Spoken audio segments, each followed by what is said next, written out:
Next step.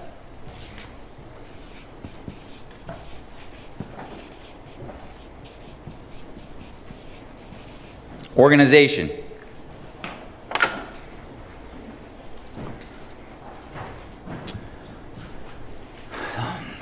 So you have self-management. You need to manage yourself before you can manage anything else. And the one thing I hate to hear more than anything is like, yeah, but I'm just not an organized person. You know, I'm not really, you know, that's not me. Right? Everything is a learned skill. A lot of the stuff that it might seem that I'm natural at doing was stuff that I learned how to do because I saw the benefit.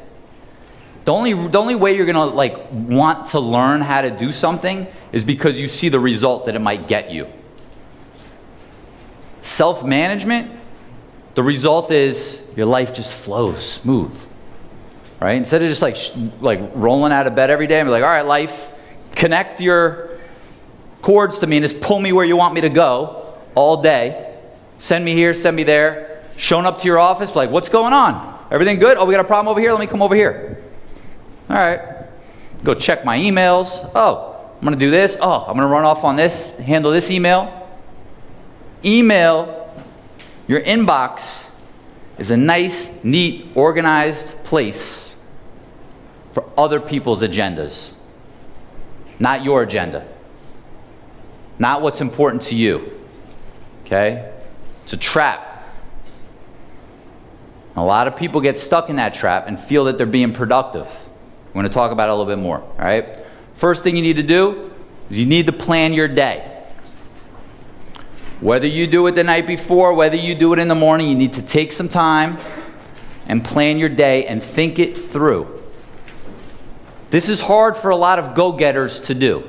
A lot of this stuff that I'm talking about, the go-getters are like, man, he's trying to put the brakes on me. I just want to go, man. How am I going to get all this done if he keeps telling me to slow down and take 10 minutes to do this and 20 minutes to do that?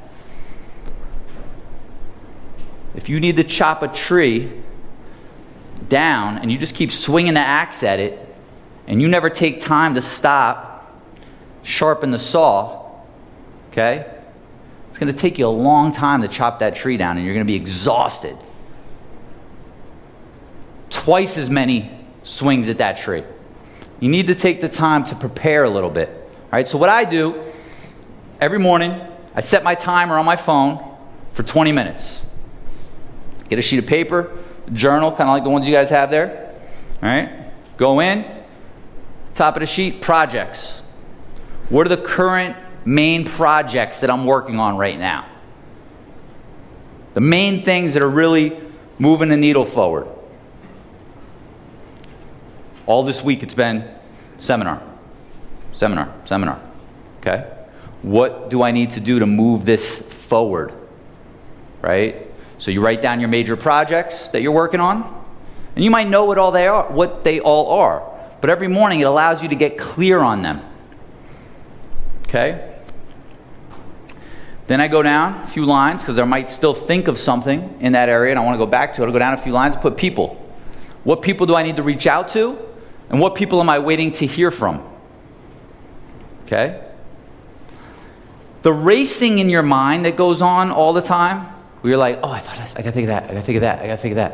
And you're constantly thinking of stuff, is because you're keeping it in there.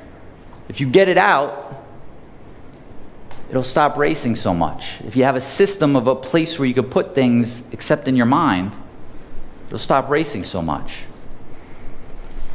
Next, go down a few lines, priorities. What are the things I must get done today? Usually I'll finish this in 10 minutes. Timer's set for 20. Go back through the list. I'll say, all right, this is what I'm going to do. How could I make this excellent? I had the seminar coming up this week. What could I do to make it even better? And force myself to sit there for the next 10 minutes and look at my whole list. Maybe I go down to the people that I have a plan to call somebody that day. How can I make that call go exactly how I want it to go? And you just start thinking through these things for 10 minutes. Okay? How could I make everything here excellent? If you don't force yourself to sit there and think about it, you won't think about it. You're just going to be like, getting this done. You're just going to be a doer. Do.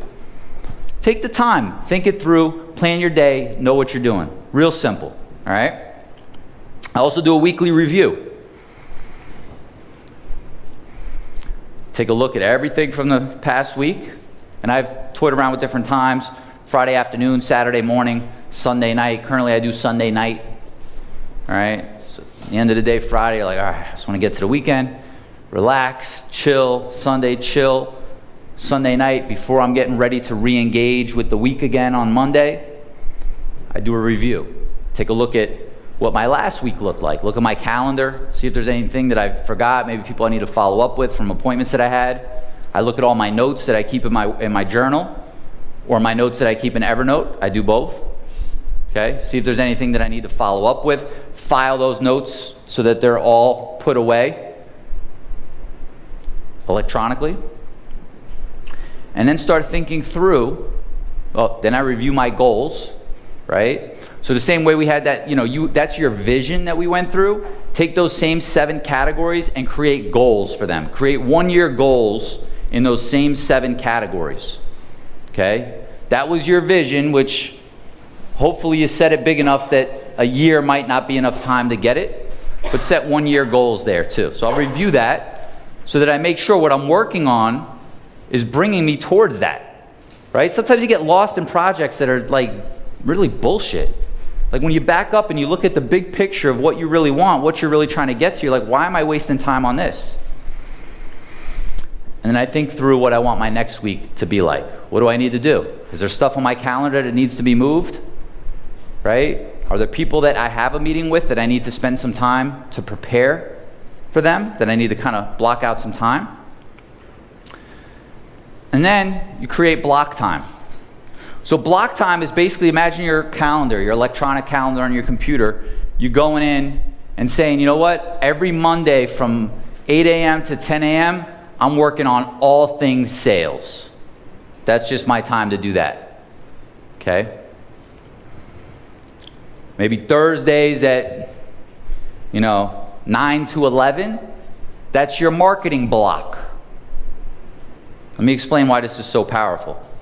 You come in Monday, and if you're just kind of like hooked up to wherever your business and life is just dragging you along, you open up your email, it's like, oh, a lead provider is sending me, oh, look at this, they leads.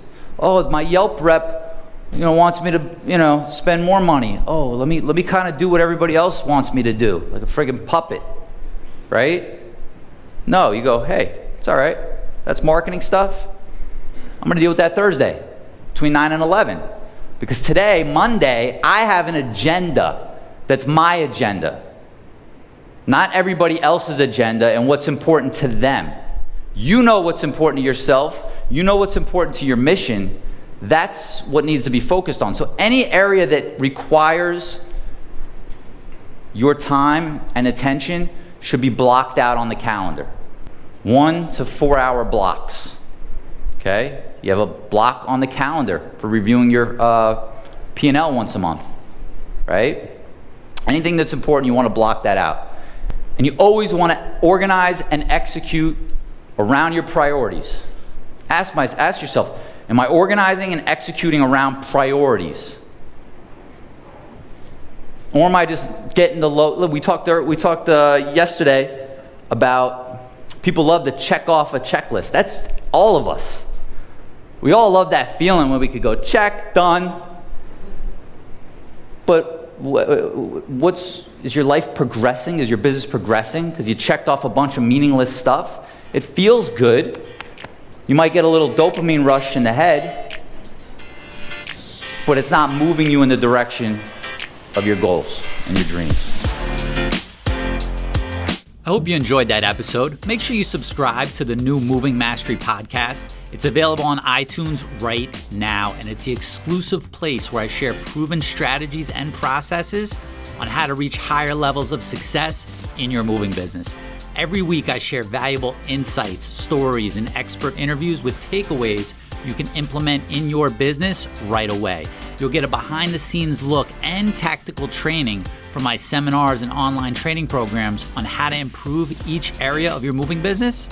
It's called the Moving Mastery Podcast, and it's available on iTunes or anywhere you get your podcasts, so make sure you subscribe.